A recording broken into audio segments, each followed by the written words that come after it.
سلام.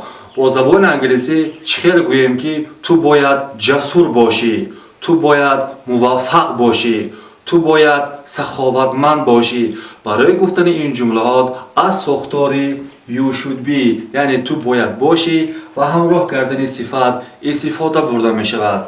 You should be یعنی تو باید باشی. مثال تو باید جسور باشی. جسور با زبان انگلیسی brave.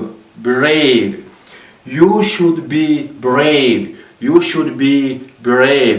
تو باید موفق باشی. موفق با زبان انگلیسی successful. You should be successful. You should be successful. تو باید سخاوتمند باشی. سخاوتمند generous. You should be generous. You should be generous. تو باید با قوت باشی. با قوت strong. You should be strong. You should be strong. تو باید خوش‌تیپ باشی. handsome تنها برای مردها استفاده برده می شود. You should be handsome.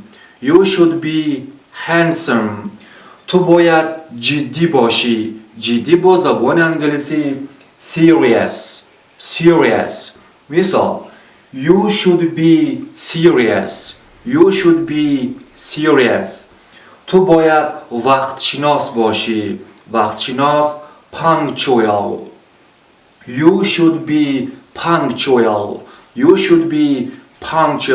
دوستان و زبان آموزان عزیز، اگر این ویدیو برای شما پسند آمده باشد فکر خود را در کامنتاریا نویسید و ما در درس‌های آینده برای شما باز دیگر ساختارهای زبان انگلیسی را می‌فهمانیم، چون که آموختن زبان انگلیسی توسط ساختارها امکان می‌دهد که زبان انگلیسی را تیز و آسان از خود کرد. اکنون می‌خواستم که برای شما یک چند تا جمله ها گویم، همین جمله ها را ترجمه کرده در کامنتاریا نویسید. سوال رقمی 1 تو باید اپتیمیست باشی. سوال رقمی 2 تو باید جسور باشی. سوال رقمی 3 تو باید آگاه باشی. سوال رقمی 4 تو باید امیدوار باشی. سوال رقمی 5 تو باید دانا باشی. این جمله ها را ترجمه کرده در کامنتاریا نویسید. تا درس آینده خود را احتیاط کنید. Take care. Bye.